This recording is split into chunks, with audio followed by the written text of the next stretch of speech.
Welcome to the Simple Sophisticate podcast, where intelligent living is paired with signature style. I'm your host, Shannon Ables, and whether you're listening on your commute, exercising, working in the garden, or sitting down with a hot cup of tea or a café au lait, thank you for tuning in. Let's get started.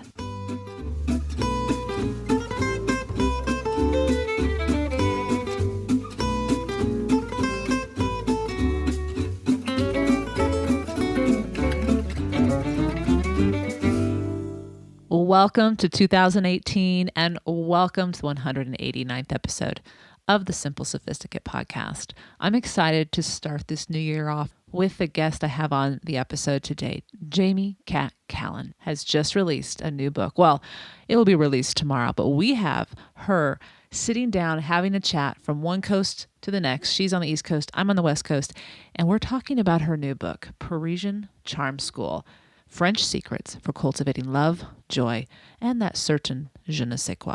We're going to talk a little bit about our love stories, or I call them love journeys, and she's going to share a little bit about the art of the flirt, how to have a dinner party so that you want to have more of them more often throughout the year, how to keep your marriages interesting, and how to pay attention to your life, to let it reveal itself to you in a way that is simpler than you might imagined.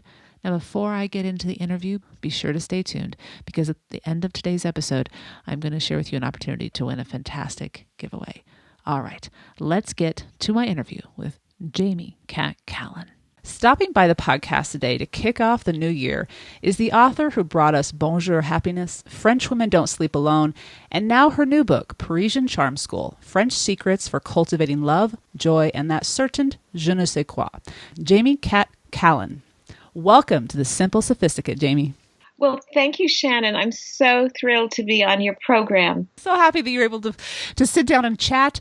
This book is something that I think listeners and readers are going to gravitate towards as we start this new year out, because it sets a hopeful and uplifting approach to the new year. And I want to begin with that approach. You are a self-described hopeless romantic. And what I appreciate about this book is that it wasn't about reaching an end goal or a particular narrow outcome, but rather cultivating an everyday way of living that is pleasurable. I want to begin our conversation by sharing a quote to give a taste to the listeners of what your book is helping them cultivate. You share, "Truthfully, we would all be better served by slowing down and enjoying life and love and friendship and sparkling conversation and being alive to possibility and beauty in the world." What in your own life has inspired you to live in such a fashion? Well, we talked a little bit about the fact that my husband and I now have a farm. So, and this was completely unexpected. And for me, it deepened my love of all things French and my own French heritage. My grandmother was French. So we bought a house from the 1820s with a big red barn, the iconic American red barn.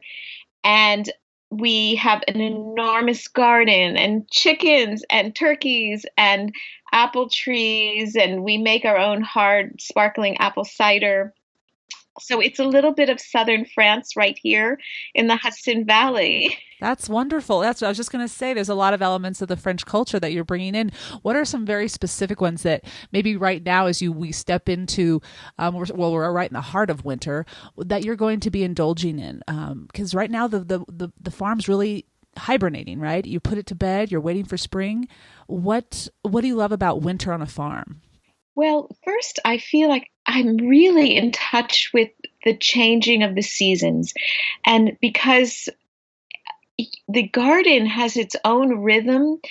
And for instance, we just planted all the garlic. I had no idea you planted garlic in November, but apparently, according to my husband, you do. So I helped him plant garlic, and then we put the garden to bed. And I just, which basically means clearing out any weeds and covering things. And I just love that because it, this farm has made me see my life in this very French way where there is a time and season for everything. So we put the garden to bed. I mean, to me, it's so poetic. And and and now we begin a season where we're braiding the shallots and the onions. We are preparing for winter, and of course, the most delicious thing for winter for me is the fireplace. So every night we always play French jazz, and we will have a glass of wine and have the fire going, and it's just a delicious way to slow down. It's completely simply luxurious. That I was just going to say that sounds truly lovely. And just to savor that moment. You mentioned in your description a second ago about your French grandmother, and that has been the foundation of so many of your books. And I'm curious, your book, this new book, Parisian Charm School, you have interviewed so many other French women. How did you meet these people? How did you come across their path and create these relationships that are truly, sincerely intimate, and you get to know them, truly get into their houses and talk with them about their culture? How did you get introduced to them? Well, way back in 2007, when I was researching French Women Don't Sleep Alone, my good friend Jessica Lee and I we went to Paris, but we also went to all the little villages and the south of France and the small cities. But Jessica has really been a kind of guiding light for me. She introduced me to Sylvie and Tanya and Avoise and all these other wonderful French women who then introduced me to their friends. And it's really been years and years of taking care of my friendships, particularly my French friendships, because French women aren't as quite as they don't throw their doors open as easily as American women. They really believe in a separation of the public and the private life. So I've learned to be very, very careful and loving with my French friends. And yeah, I stay in their homes, and I'm just really grateful, and I respect their generosity and kind, and oh my God, they're so generous in the most sweet ways. I learned so much, for instance, that the gift of homemade jam is so much more moving, and it just a little jar of homemade jam than, say, some big gift basket that you got from Marshalls or something. Because they've spent the time and they've made it in their home in their own hands, probably from their own garden. Maybe I would imagine most of Oh, their fruits and whatnot. Correct.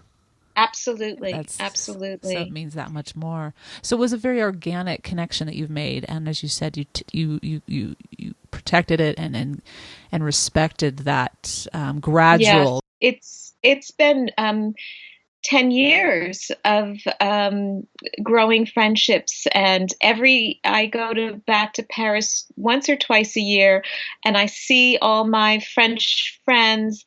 And for Parisian Charm School, I I went with the idea to interview each woman on a subject that I thought she really could give me some wonderful stories, and that she was really an expert. So, for instance, the very first chapter is about Edith de Belleville, and she's very intellectual, and she does these literary tours in Paris. So she talked to me all about the importance of developing one's intellect and reading. Um, I took dance classes while I was in Paris and in Toulouse, and so I got to interview my dance teachers, and so I just found the perfect woman for each chapter. Well, and that's what I enjoy about the book. It really is laid out like a curriculum. And as you said, each chapter is a lesson. And one of them is the art of the flirt. And I like how you break this down because I think many people will see that chapter headline and they'll jump to their own conclusions, obviously, but it really is so much more than just that simplified trying to attain some romantic conquest. It's not even really that. And could you kind of talk to us about what is or what can we learn from the French about flirting? Yes, and in fact, for the flirtation chapter, I talk a lot about my French teacher, Madame M. Uh, Her name is actually Marceline, but and this is a woman who's in her 90s, and she's a great example of how the French flirt. So every week for my lesson, she would first of all, she'd get dressed beautifully. So there was this sense of, oh my goodness, this is an occasion. So I always stepped up to the plate and also wore something stylish and lovely for her. Oftentimes, she would hide behind the door. So I would knock on the door. She had a dragonfly door knocker. Tell us about this. And Yes, this is a neat thing. oh, wait, just like the whole thing, even approaching her home, I had to drive down this winding road, and the approach to her home was down past these enormous pine trees. So it was like I was going into the land of Hansel and Gretel. So very magical. And then around her front door, she had a collection of heart-shaped stones that she had collected during her walks. She took walks every morning. And then so I would knock on the door and she would never just, oh, hi, come on in. A lot of times she would hide behind the door. And then I would say, Marceline, Madame Marceline. And then she would like jump out and say, boo. I love it. She's enjoying the moment. She's having fun and childlike, but also just, hey, this is why not? In other words. Yeah. And I have to say, every single time she did this, I like jump back and I started laughing and then she would laugh. And I mean, and it was all a kind of flirtation. Like I learned French in this really delicious, yeah, flirty way. We always had yogi tea. In fact, right now, as I'm talking to you, Shannon, I am having a cup of lavender honey yogi tea. And but they give you these little messages on the tea tags. Oh, you're right. Okay, that's right. So we would make like a big deal about the messages. Like she would say, "You read yours first, okay?" And I would read mine, and then we would deconstruct. Is this a good message or is this a bad message? Like, what does this mean exactly? And translate it into French. And so the basic message in terms of flirtation is that flirting is available to everyone, to no matter what your age is, no matter who you are or where you live. Flirting in the French style simply means getting into fun conversations, enjoying life, taking the time to forget about that list of errands that you are in the middle of accomplishing, but maybe get into a conversation with the lady at the post office and realize that all around you are these delightful possibilities, these wonderful moments of clever conversation and exchange. And this is the amazing thing about when you look at flirting in this way, it adds this delight to your life, puts a little lift in your step, and you can bring that home to your husband or your boyfriend, or simply you share it with the rest of the world. It's kind of this the butterfly The effect. butterfly. Yeah, exactly. It goes on. You keep paying it forward or giving it forward. And I think that was one of the things you talked about, the priorities in France with regards to what is most important. And I found this to be a unique difference from Americans. We, as you stated, put commerce ahead of community. But in this regard, if we approach life as you just talked about, we're putting community over commerce. We don't worry about getting through that line fast. If we want to have a conversation with the person behind us and it takes 5 minutes and the line slows down, that's okay because we're enjoying that moment. We're engaging. How do they continue to build that community over commerce, and how does that work? I just think you should talk about that a little bit with the listeners, because I thought that was a profound difference that could ultimately improve the quality of our lives. Yes, so it's a matter of valuing experience over things. So rather than accumulating things, the real delight in life is wonderful experiences. In America, we have this expression: you are entitled to life, liberty, and the pursuit of happiness. And they don't have this expression in France. And I sometimes I wonder about this idea of the pursuit of happiness, because it kind of says, well, happiness is this thing, right? And you could pursue it. And in fact, you could beat out the competition and grab that happiness before anybody else gets it. Whereas the closest equivalent to that is le cherche de bonheur, which is basically to look for a good hour or a good time. So that kind of says, well, happiness is already there. It's right in front of you, but it's a matter of looking at it, recognizing it, that there it is in your, at your dining room table with your family, or it's when you just look out the window, or it's that simple conversation at the post office, or it's recognizing, oh, I love this skirt that I've had for a number of years. Yes, it needs a little repair, perhaps. There's a loose thread, but I'm going to fix it and keep it because I love it. So it's right in front of us. It's always there. It's just a matter of shifting our perspective, as you said, being present, in other words, instead of Exactly. it's something I have to get in the future. It's something I'll have down the road. You mentioned dinner or sitting down for meals. And one of the chapters that I thoroughly enjoyed, and maybe because I love to cook, anyway, it's very therapeutic for me, is about dinner parties and the gift of a dinner party. One thing that brought a bit of relief when I read in your chapter was the idea that keeping the dinner parties more casual is actually more expected. And so I'm curious, how does this work, and how are dinner parties a wonderful place to interact? It's absolutely true that a lot of people think when we use the words dinner party that it must be this big formal affair, and I think we get a little intimidated, and it seems like, oh my God, I have to really get ready for this. Whereas most of these dinner parties that I've been to in Paris and in the country are really casual, and oftentimes they're potluck, or the person who's hosting the dinner party will have one main dish, a stew or a soup, and then supplement that with something store bought, a dessert from the patisserie, or just add a salad to it.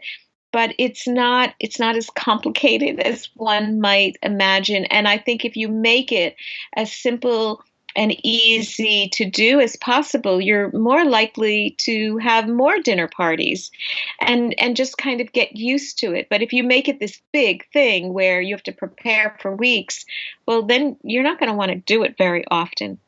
And then in terms of community and romance and connection with your friends and family, the dinner party is an amazing place to sort of test out the art of conversation, and really, enjoy your company. But for a gal, say, who would love to meet somebody special, it's so much better than a date, because on a date, it's clear. you are there and the man is there and you're sitting across from one another and talking about where did you go to school and all these little specifics about one's life, and you can really feel pressure that way, whereas a dinner party there you have much more time and freedom, and you can observe for a little while. I think that's the huge part, just being in the proximity, but not having to directly engage. So you can engage with other people, watch how they engage with other people as well,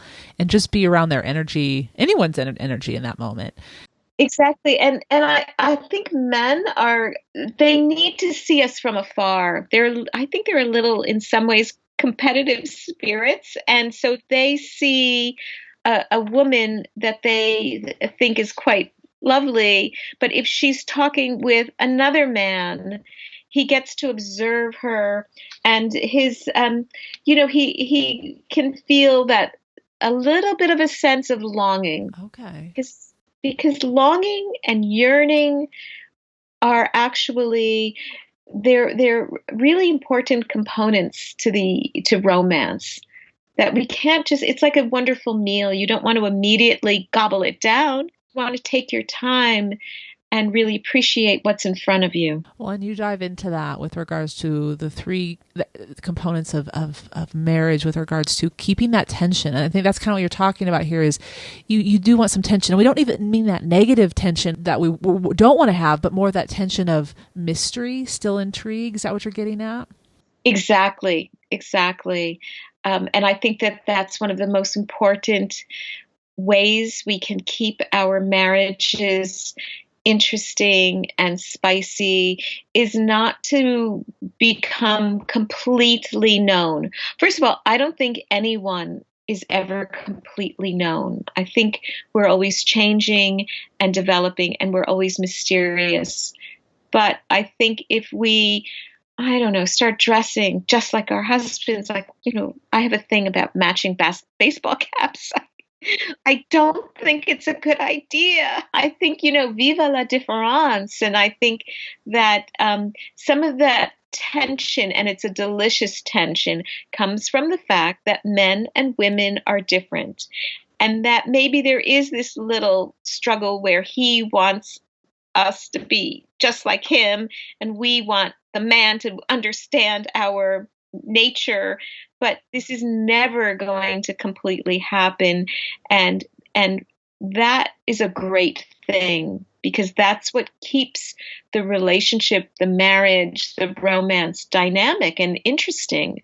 Well, and that makes sense with regards to in the heart of a relationship that's been ongoing for many years. But even at the beginning of a relationship, you talk about the 5 components of seduction, and 2 of those components are secrecy and surprise. And so it plays in at all stages of a relationship, really. Yes, because this element of surprise is important, and I think I have a whole section about the fan. I visited de Villeroy when I was in Paris and interviewed the gal at the shop. It's a very iconic fan shop, and I'm talking about hand fans. I think that it's so interesting to me that French women, Parisian women still have hand fans. Well, first of all, they don't have air conditioning as much as we do. So, but the fan, it's kind of magical, because it's it's the idea of you to be seen, not to be seen. It's a flirtation, and it's also this lovely object that you can move in a certain. You can close it, you can open it, you can actually fan yourself. And I think that some of these very old-fashioned accessories, such as a parasol or a fan or gloves, hats, although we still wear our hats, of course, the scarf, all of these things are, yes, they're practical, but they're also lovely accoutrements in terms of enjoying our own femininity and having fun and being I was flirtatious. going to say, being flirtatious, back to that whole just engaging in the everyday and having fun. I think that's important at any age, as you talked about with Madame M. What I Yes. loved about your stories is that all of these women that you spoke with, and even men, there were a few men, had their own unique journeys to love. And you remind readers throughout your book that with these stories that each of our journeys towards and with love will be circuitous and unique. And it was Mimi's story that captured my attention. At the age of 39, she moves to Paris.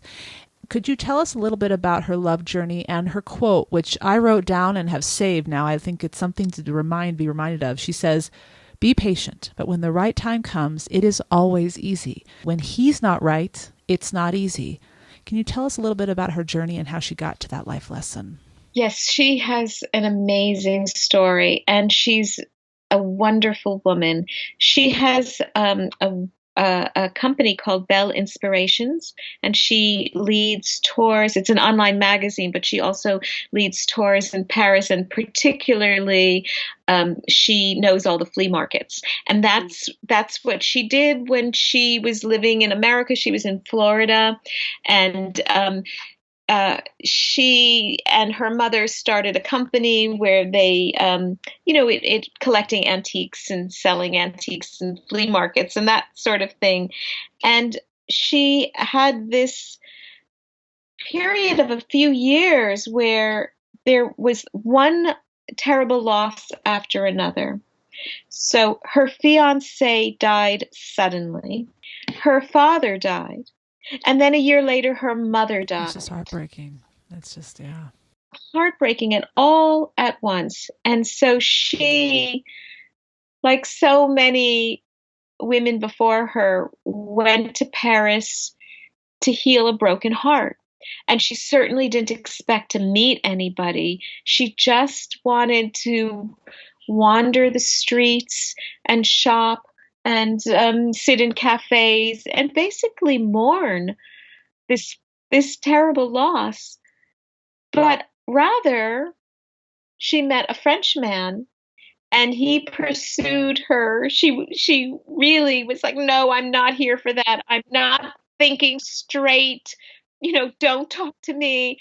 But he was, very perseverant, and and anyway, now they're married, and she lives in Paris, and she is so happy, but she's also incredibly wise. Her story is so beautiful, and I included her story in Parisian Charm School because I do think of love, all love is a kind of story. And if we do think of it that way, then when there's loss or things aren't quite right, we can say that's part of my love story. And it's not an interesting story if there isn't any drama or loss. There's got to be, a little bit of sadness in order to reach that moment of great happiness. That juxtaposition so that you can appreciate it even more fully.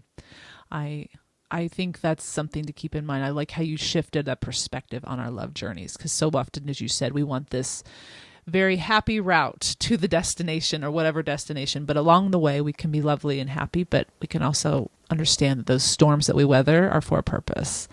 Exactly. Exactly. You have shared that you believe the meaning of life is love, since we're talking about that, and that the key to finding your path to love and your very own meaning to life is to listen to the thrum of your own heart.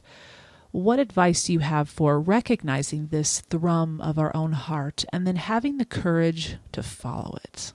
It, the answer lies in our simple, everyday, ordinary life and paying attention to what gives us joy and really honoring whatever that is. So if it's just a great way to think of it is like when you're looking at, say, the Sunday paper. For instance, here's me. I think I get the Sunday New York Times. I think I should be reading that book review section first. I'm a writer after all. I should be paying attention to that. I try to make myself do that, but actually what I really, really want to read is the style section. Yeah, I hear you.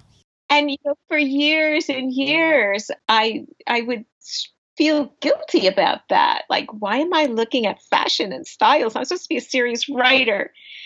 And it took me a long time. It actually took me to my 50s to realize, no, this is what brings me happiness. This is what I love, and I need to pay attention to that. It's not trivial. So looking at style and fashion, it's meaningful to me, and it's brought me to my own true self.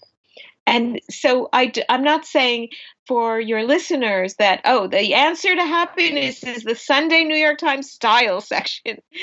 That's not what I'm saying. I'm saying when you go out in everyday life, pay attention to what a visual image brings you joy, or if it's a particular activity brings you great joy. Just take a moment to appreciate that that yeah, the thrum in your own heart. What is that? And because your body and your mind and your emotions, it's conveying information for you every day. So happiness, it really does lie in your own heart. So it's that self-awareness and tuning in. Thank you for sharing that example. I do think that will help make sense because I think we all want to figure that out, but I think that simplifies it very well. Now, you call New York Hudson Valley home, as we talked about earlier, where you and your husband live on a farm, and your own love story of how you two met, which took some time but seemed to happen quite naturally, is something that you actually wrote about in the New York Times Modern Love section. Can you share a bit about your own love story and its roundabout kind of route? Yes. So I had been living in Los Angeles. I was trying to make it in Hollywood. And, my own true heart said, no, I don't belong in Hollywood. This is not right for me. But I was there. I actually was Meg Ryan's assistant. But a lot of things happened. I went through a divorce, and there was the Northridge earthquake, which practically, it's like the universe was saying, you must leave Hollywood. We're going to basically destroy your apartment. So you're going to have to leave.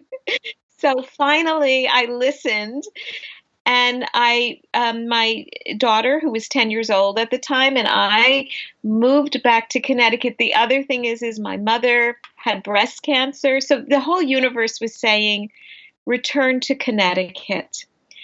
So there I was teaching a class at Fairfield University. It was adult students returning to school.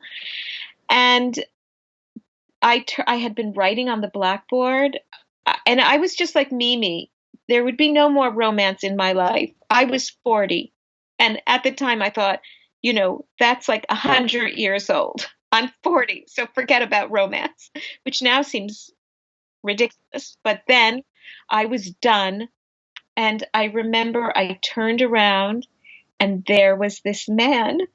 And I honestly, I gasped.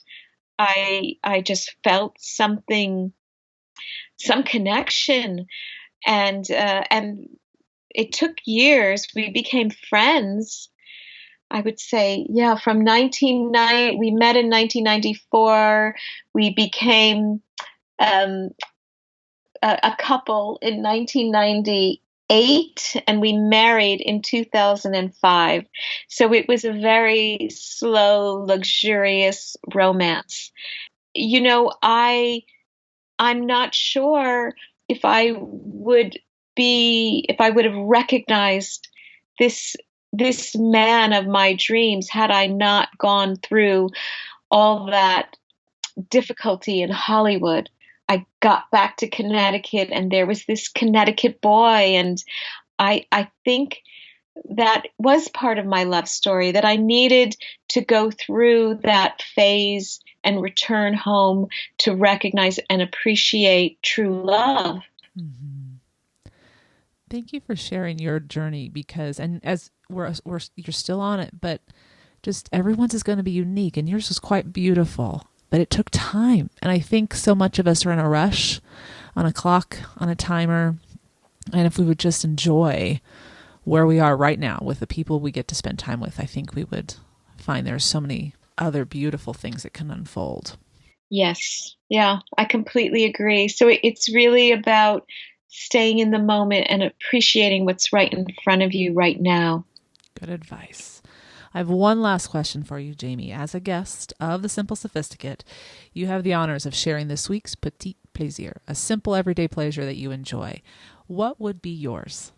I think it's really simply getting into these conversations with people. Wherever I go, I take a moment to ask someone about their life, and they could be quite young or old or somewhere in the middle.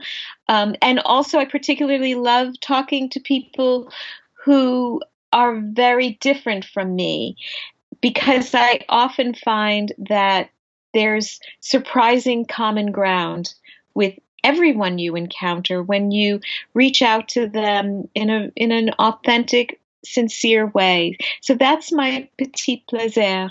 And it's priceless. It doesn't cost anything to do that. It just takes the initial engagement. That's a wonderful reminder. Listeners, Jamie Callan's new book, Parisian Charm School, French Secrets for Cultivating Love, Joy, and That Certain Je ne sais quoi, is out tomorrow, January 2nd, and you can learn more about Jamie on her website, jamiecallan.com. Thank you, Jamie, for taking the time to join me on the podcast today.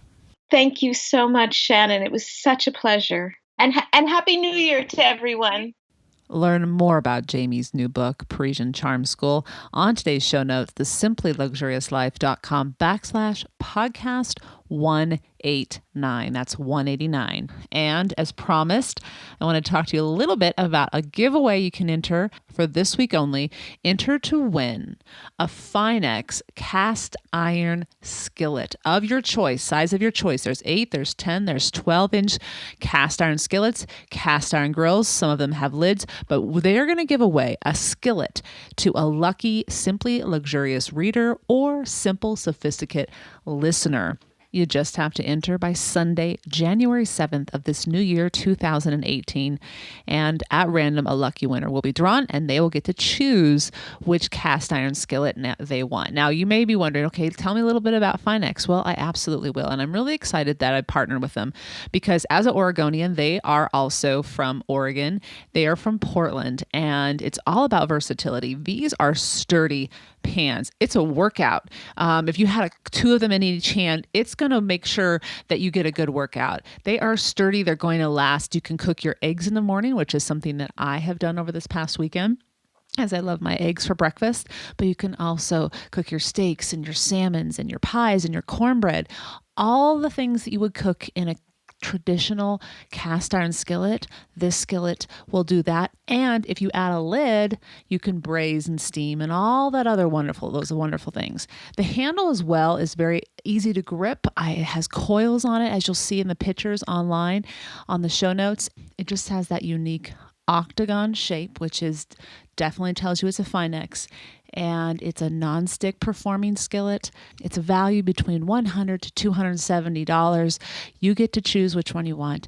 Enter beginning now through January 7th. That's Sunday, January 7th, and a winner will be announced at the end of the day.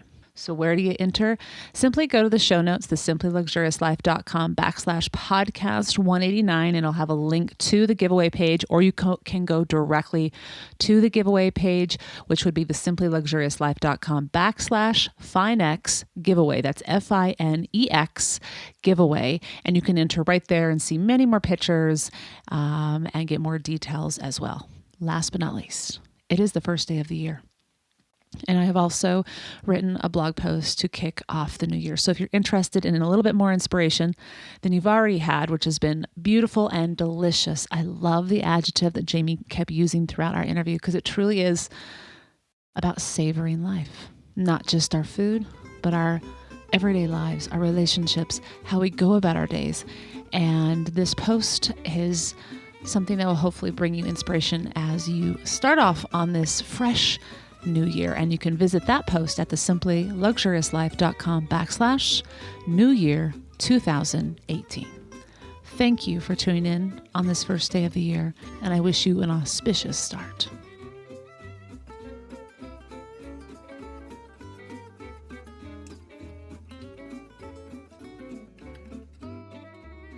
Thank you for tuning in to the Simple Sophisticate podcast, where intelligent living is paired with signature style. For more ideas and inspiration throughout the week, stop by the blog, thesimplyluxuriouslife.com, or pick up the book, Choosing the Simply Luxurious Life, A Modern Woman's Guide, now available in paperback as well as ebook and audio versions, which are available on Audible, iTunes, and Amazon. And to receive exclusive news as well as an extra dose of inspiration to jumpstart your weekend, subscribe to the Simply Luxurious Life's weekly newsletter, which arrives in your inbox each Friday to enjoy with a hot cup of tea or a morning cup of coffee. Until next Monday, I'm your host, Shannon Ables. Bonne journée.